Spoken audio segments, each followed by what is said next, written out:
Bismillahirrahmanirrahim. Bismillahirrahmanirrahim. Kulli shay'in ila Allah sayyidina nabiyina Muhammadin syarina wa sallallahu alaihi wasallam. Summa ila ahli baitihi wa ashabihi wa tabi'in yaumiddin. Khususan la sayyidina Hasan wa sayyidina Hamid wa Wahdi.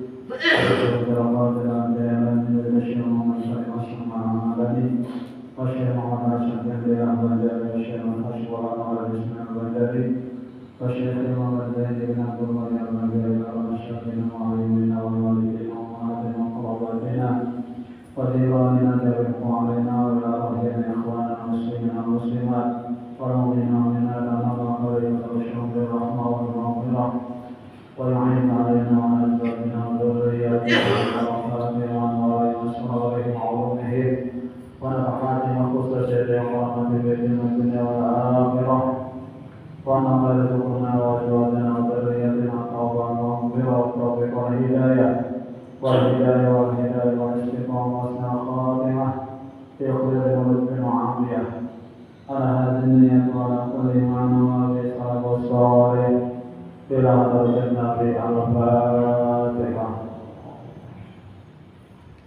يا محمد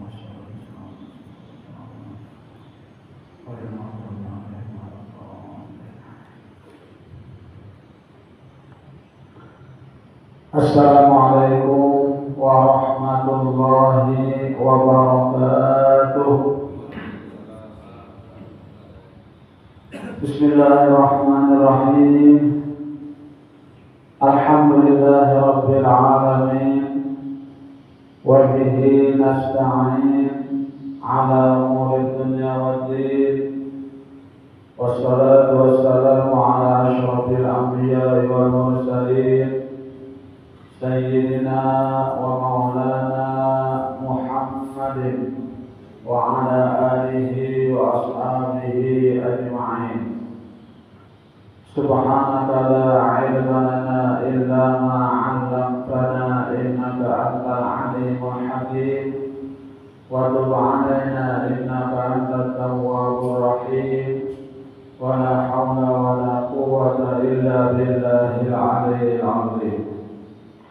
Rabbi shrah li sadri wa yassir li amri wahlul 'uqdatam min lisani yafqahu qawli, amma ba'du. Hadirin jamaah salat maghrib Masjid Basyarat Taqwa yang dimuliakan Allah. Pertama-tama terlebih marilah kita sama-sama memanjatkan puji dan syukur kita kehadirat Allah Subhanahu wa Ta'ala, karena dengan limpahan rahmat, karunia, taufik dan hidayahnya juara sehingga kita kembali pada malam hari ini kita dapat melanjutkan kajian kita tentang ilmu fikih kitab Sabilul Muhtadin yang masih membicarakan tentang bab mandi wajib. Diiringi dengan sholawat serta salam semoga terlimpahkan juga kepada junjungan kita Nabi besar Muhammad sallallahu alaihi wasallam, pada keluarga beliau, sahabat, kerabat, zuriat, bahkan pengikut-pengikut beliau ila yaumil qiyamah. Dan marilah sama-sama kita memperbaharui atau berniat i'tikaf dengan niat tawa, itu an a'taqifa fi hadzal masjid sunnatan lillahi ta'ala. Sengaja saya beriktikaf di dalam masjid ini sunnat atasku karena Allah Ta'ala. Hadirin jamaah salat maghrib Masjid Basyarat Taqwa yang dimuliakan Allah. Pada malam hari ini kita memasuki tanggal 1 Rajab 1446 Hijriah.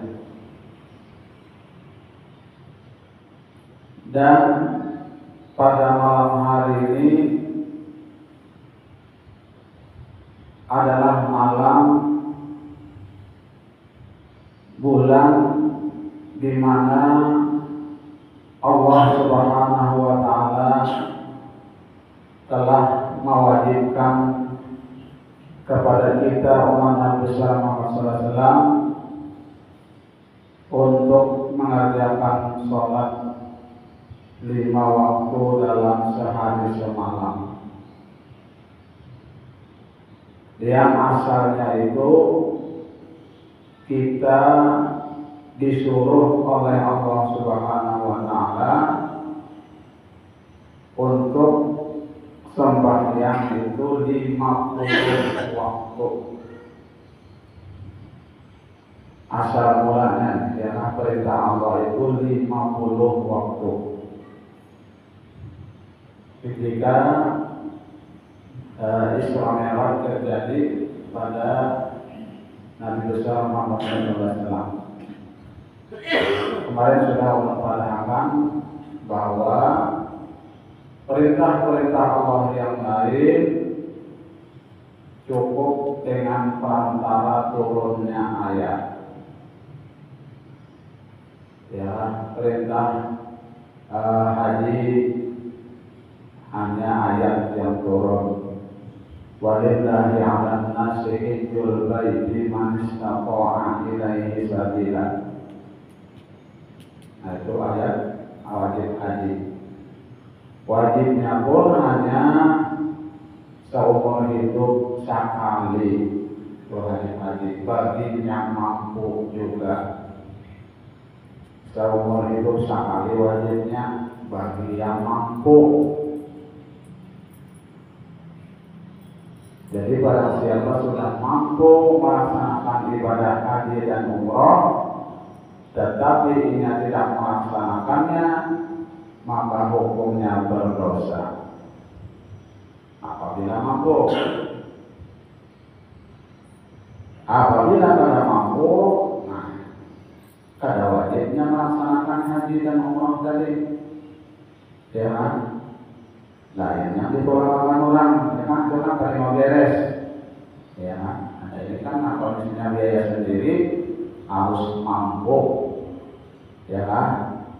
Nangkas dan ditinggalkan, ya kan? Ada ongkos, ada perjalanan pipis, ya kan? Pulang pergi, ada pergi pulang, ya kan? Kita ada pulangnya pergi. Itu ada ongkosnya. Selama di sana ada ongkos. Nah, wajib. Itu pun sekali seumur hidup. Kemudian perintah puasa itu hanya turun ayat juga, ya. Syawal 2 bulan lagi Rajab, Syaban, Ramadan kita. 2 bulan lagi akan datang bulan Ramadan. Hanya turun ayat, ya ayyuhalladzina amanu kutiba alaikumusiyam kama kutiba alal ladzina min qablikum la'allakum tattaqun. Puasa, ya wajib puasa di bulan Ramadan itu pun setahun sebulan. Dalam setahun itu ya kita wajib puasa hanya sebulan. Kemudian lagi kewajiban zakat hanya perantara turun ayat, ya. Sudah mulai dibacakan khudz min amwalihim shadaqatan tutahhiruhum wa tuzakkihim biha. Nah, itu ayat wajib zakat, ya. Baik zakat mal, zakat perdagangan, zakat profesi, zakat apa lagi? Zakat sarang, ya kan? Yang ada sarang. Zakat biji-bijian, zakat ternak. Nah, itu apabila sudah sampai haul dan nisabnya itu artinya. Apabila sudah sampai haul nisab, makanya wajib mengeluarkan zakat. Zakat mal hanya setahun sekali, ya. Awalnya setahun sekali. Zakat fitrah tahun sekali juga. Nah, kemudian perintah sholat ini, ya Allah tidak menurunkan atau tidak perantara ayat, tidak perantara siapa-siapa. Allah langsung mengundang Nabi kita Muhammad SAW untuk menerima perintah sholat 50 waktu asalnya. Ya, 50 waktu asalnya. Nah, cuma berkat Nabi Musa, ya kan? Berkat Nabi Musa. Nah, Nabi Musa itu berjasa pada kita. Ya, kalau ada Nabi Musa, barangkali, ya kan? 50 tukang kita melaksanakan setiap hari semalam 50 waktu. Cuma berkat jasa Nabi Musa, ya kan? Minta oleh Muhammad keringanan kepada Allah Subhanahu wa taala. Umatmu kada sanggup 50 waktu. Ya kan? Kada sanggup. Minta ujur-ujur Nabi ujur dua. Nabi kita tak pikir lagi ujur itu hanya Nabi Musa ya kan? Kada sanggup umatku sampai 50 waktu sehari semalam. Boleh Nabi kita 9 kali. Ya kan, turun naik 9 kali, dikurangi 5 tiap kali naik. Nah, jadi kurangnya 45. Sekali naik 5 kurang 9 kali, 9 kali 5 45. Sisa 5 lagi. Ujar Nabi Musa, wahai Muhammad, minta lagi keringanan. Kada sanggup umatmu itu yang halus-halus, kurik-kurik uloi. Nah, kada sanggup. Mengoler, pemalas. Dasar ujur, ya kan? Terbukti pemberdayaan Nabi Musa. Terbukti kada semua orang yang sanggup melaksanakan sholat 5 waktu itu. Ujar Nabi Musa, umatku kadang-kadang awak hanya sehari itu 2 kali, pagi dan sore, banyak yang kada mampu. Apalagi umatku tuh halus-halus kurangnya. Kada ada harapan ujar Nabi Musa. Nah, lalu ujar Nabi, aku sumpah sudah pulang-balik 9 kali, ya kan? Pulang-balik 9 kali kita keringanan. Karena kalau dikurangi itu 5, ya kan nanti sekali lagi naik, ya kan? Sekali lagi naik, ya kan Nabi kita ya kan? Bisa pakai lalu, ya kan? Enggak ada lagi 5 kurangnya. Kada ada lagi sembahyang itu, maka itu nanti dimaui nafsu, ya Pak. Nafsu kita kan tujuh dengan yang ada sembahyang tadi, ya kan? Itu nafsu kita kan tujuh benar. Makanya orang melawan, berjuang, berjihad melawan nafsu, berat dalam perjuangan melawan nafsu. Dinamakan Nabi perjuangan melawan nafsu itu jihad paling gamal, paling besar, yang melawan hawa nafsu. Banyak orang yang kada sanggup, ya kan, oleh karena hawa nafsunya kada usah aja dan sembahyang berhawa nafsu, ya kan. Jadi kada usah aja mau hawa sembahyang tuh, ya kan. Kada usah mau ya. Kada melaksanakan sholatnya.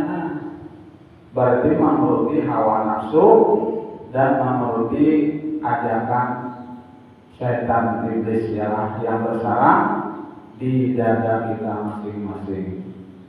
Ya, karena iblis setan itu ada masing-masing di dalam diri kita apabila kita kalah dengan iblis, maka derajat kita turun menjadi seperti binatang. Seperti binatang, ya, turun. Karena ada sambung melawan nafsu tadi. Ujar dalam Al-Quran, ulaika kal an'am, mereka itu seperti binatang, bal hum adall, bahkan lebih sesat dari binatang. Bahkan ada mau ibadah, ada mau sholat, doyan makan goreng, ya makan goreng berarti begini, makan goreng berarti begini. Sholat kada persis kayak binatang, ya kada ada beribadah istilahnya.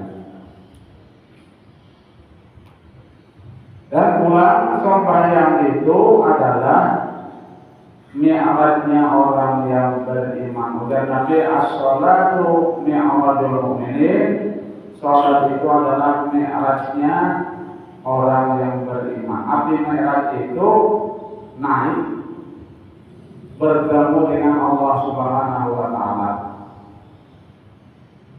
Ya kan? Jadi setiap kita sholat itu adalah pertemuan antara makhluk dan Khalik, pertemuan antara Allah dan hamba. Nah, barang siapa yang digerakkan oleh Allah dirinya untuk mengerjakan sholat, berarti itu Allah suka bertemu dengan orang itu tadi. Allah senang bertemu dengan orang itu tadi. Apabila ini tidak digerakkan Allah untuk melaksanakan sholat, berarti Allah kada rajin bertemu dengannya. Allah kada rajin bertemu. Nah, orang itu akan tanda orang itu celaka nanti di akhirat. Bahwa bertemu kayak apa? Kada dari gerakan Allah untuk sholat. Ya kan, kurang sholatnya ada. Ya, nah ini orang ini tanda Allah kada rajin dengannya. Kada bertemu, kada hendak bertemu dengan ini Allah SWT. Nah itu tanda orang yang jaga celaka nanti di akhirat. Ya. Nah itu masalah pentingnya kita sholat itu tadi, ya. Penting mana? Nah, setiap kebaikan dibalas dengan 10 balasannya, ya kan? Manjabil hasanati falahu asyru amsalihha.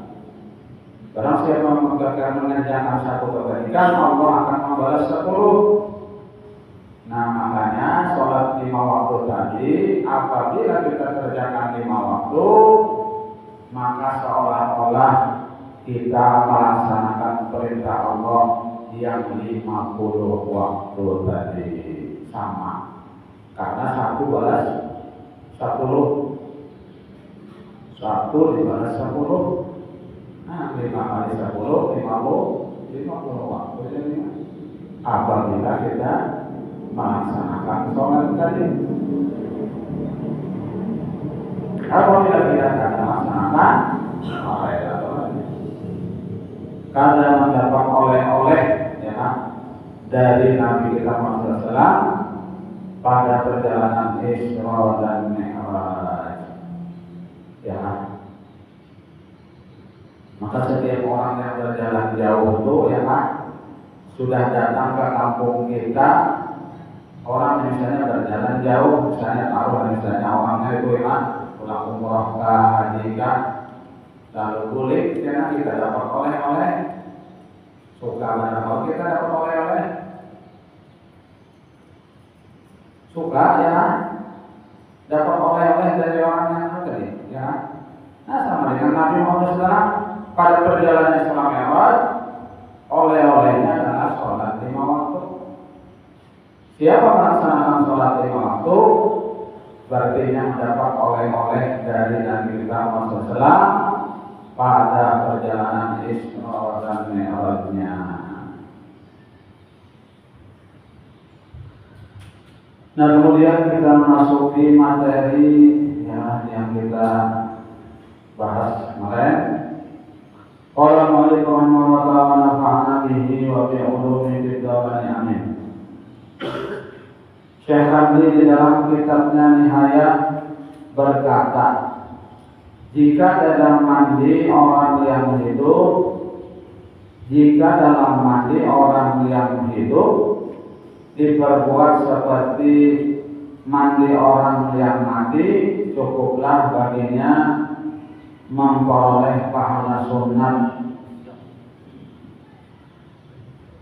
Cukuplah baginya memperoleh pahala sunat bagi pihak hadapan sebelah kanan dan tidak termasuk pihak belakang. Dan kalau terlambat dari pihak hadapan sebelah kiri hanya makruh saja. Dan kalau terlambat dari pihak hadapan sebelah kiri hanya makruh saja. Tertib seperti itu yang dimaksudkan oleh orang yang mengatakan sunat tertib di dalam mandi. Sunat tertib di dalam mandi. Dan sunat pula menggosok bagian tubuh yang dapat dicapai oleh tangan agar keluar dari perselisihan pendapat para ulama, seperti menurut Imam Malik dan Mazni yang mewajibkan menggosok. Nah, jadi yang sunat yang kedua adalah menggosok. Sunat yang pertama tadi itu mandi kita seperti mandinya Rasulullah SAW, yaitu mendahulukan dari pihak kepala. Pihak kepala kemudian 3 kali, kemudian sampai leher, kemudian pihak kanan 3 kali, kiri 3 kali. Mandi 9 hanya, mandi 9. Karena diulangi lagi, kepala 3 kali ibu. Kanan, bagian sini kanan ini, 3 kali ibu juga. Ini menghidup kan? Kemudian kiri 3 kali juga, 2 kali sudah, 9. Sekali lagi, kepala 3 kali lagi, 3 kali. Kanan 3 kali, kiri 3 kali. Nah, itulah cara Nabi kita Muhammad SAW mandi 9, baik sedikit mandi wajib ataupun mandi sunat, kayak itu caranya. Kemudian sunat lagi menggosok-gosok, jangan menggosok kita lah. Udah kita tuh bahasanya bersabun, pakai sabun. Digosok-gosok itu sunat. Sebagian imam ada yang mewajibkan menggosok ini seperti Imam Malik dan Imam Mazni, itu jadi wajib menggosok.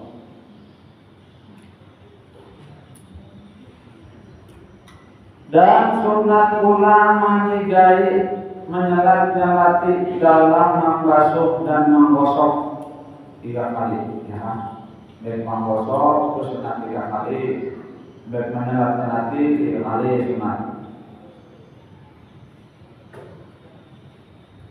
Seperti menyelat-nyelati seluruh rambut kepala 3 kali, kemudian membasuhnya 3 kali, dan digosok 3 kali, kemudian diselat-selati seluruh bulu mukanya 3 kali, kemudian dibasuh 3 kali, dan digosoknya 3 kali, kemudian diselat-selati seluruh bulu yang tinggal di tubuhnya 3 kali, maka dibasuhnya 3 kali dan digosoknya 3 kali. Jadi sampai 3 itu sunatnya. Demikianlah tertib yang diterangkan di dalam kitab Tuhfah.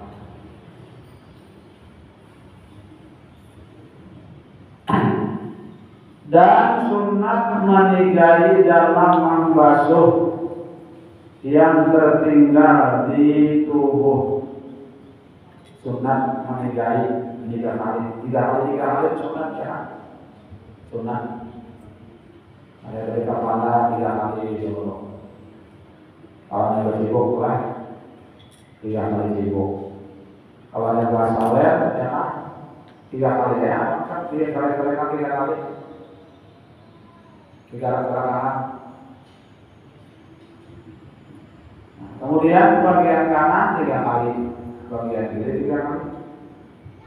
Itu sunat menikahi.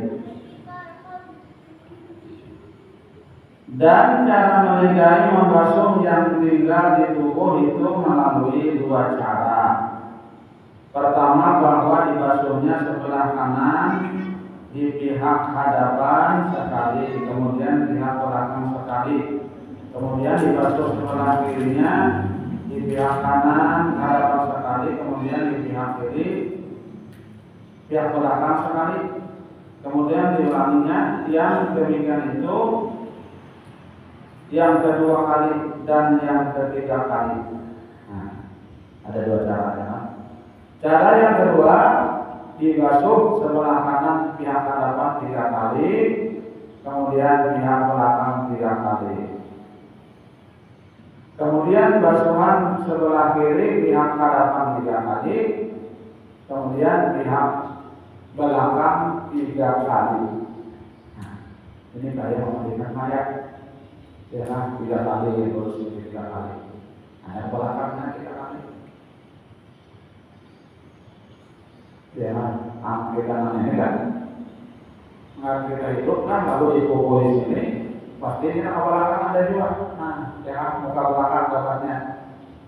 Kalau mayat itu karena orangnya berabah, di pihak sini, kadang-kadang belakang. Ya kalau kadang-kadang belakang jelas itu makanya dielakkan, mayat itu dielakkan. Nah, sebelahnya belakangnya dikali juga. Mengambil iman, mengambil mayat. Ya.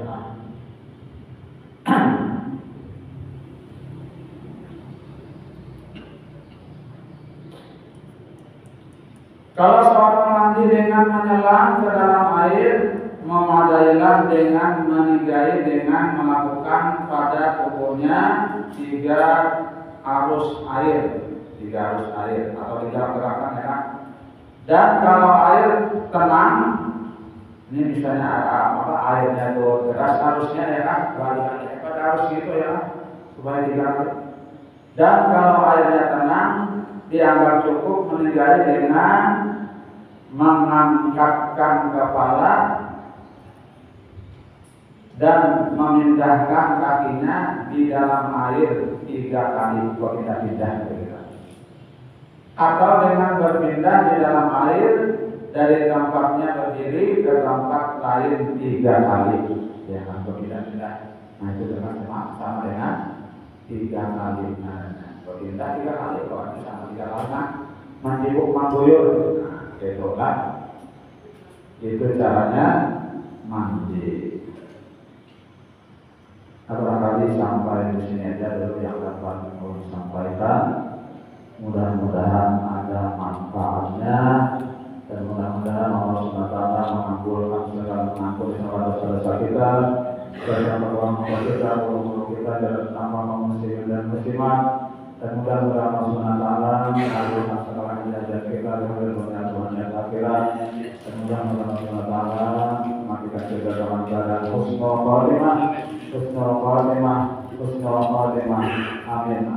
ya rabbal alamin. Subhanallah wa bihamdika asyhadu an la ilaha illa anta astaghfiruka wa atubu ilaik. Wassalamualaikum warahmatullahi wabarakatuh. Waalaikumsalam warahmatullahi wabarakatuh.